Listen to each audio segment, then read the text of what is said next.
خبر شامل کرتے ہیں سبی سے ہمارے بیورو چیف کی اس رپورٹ میں۔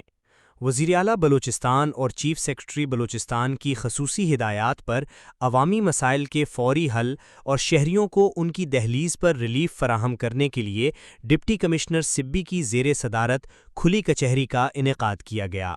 کھلی کچہری میں مختلف سرکاری محکموں کے ضلعی افسران، قبائلی معتبرین، علماء کرام، سماجی شخصیات، سیاسی نمائندوں اور شہریوں کی بڑی تعداد نے شرکت کی۔ کھلی کچہری کے دوران شہریوں نے اپنے علاقوں کو درپیش مسائل سے متعلق تفصیلی آگاہ کیا، جبکہ ڈپٹی کمشنر سبی نے عوامی شکایات تحمل سے سن کر ان کے فوری حل کے لیے متعلقہ افسران کو موقع پر ہی احکامات جاری کیے۔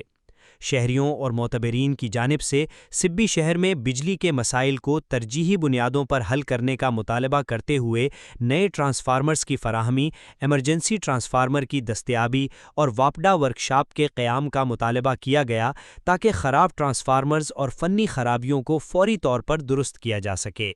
کھلی کچہری میں شہریوں نے شدید گرمی کے باعث غیر اعلانیہ لوڈ شیڈنگ اور بجلی کی طویل بندش پر بھی تشویش کا اظہار کیا اور بجلی کی لوڈ شیڈنگ میں کمی لانے کا مطالبہ کیا۔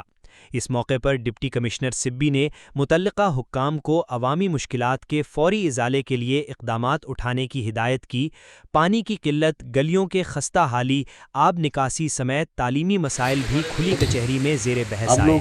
جہاں شہریوں اور قبائلی معتبرین نے سرکاری اسکولوں کی خستہ حالی، بنیادی سہولیات کی کمی اور اساتذہ کی غیر حاضری کے مسائل اٹھائے۔ مقررین نے مطالبہ کیا کہ اسکولوں کی حالت زار بہتر بنانے کے ساتھ اساتذہ کی حاضری کو یقینی بنایا جائے تاکہ طلباء کی تعلیم متاثر نہ ہو۔ ڈپٹی کمشنر سبی نے کھلی کچہری سے خطاب کرتے ہوئے کہا کہ حکومت بلوچستان عوامی مسائل کے حل کے لیے سنجیدہ اقدامات کر رہی ہے اور کھلی کچہریوں کا مقصد عوام اور ضلعی انتظامیہ کے درمیان براہ راست رابطے کو مضبوط بنانا ہے۔ انہوں نے کہا کہ تمام محکمے عوامی شکایات کے ازالے کے لیے اپنی ذمہ داریاں احسن انداز میں ادا کریں اور شہریوں کو زیادہ سے زیادہ سہولیات فراہم کی جائیں۔ کھلی کچہری کے اختتام پر قبائلی عمائدین، معتبر شخصیات سمیت علماء کرام اور شہریوں نے وزیراعلیٰ بلوچستان، چیف سیکرٹری بلوچستان اور ضلعی انتظامیہ کی جانب سے عوامی مسائل سننے کے اقدام کو سراہتے ہوئے امید ظاہر کی کہ مسائل کے حل کے لیے عملی اقدامات جلد سامنے آئیں گے۔ تازہ ترین خبروں اور تبصروں کے لیے voice of Makran YouTube channel, Facebook page, WhatsApp channel, TikTok اور انسٹاگرام کو فالو اور سبسکرائب کیجیے۔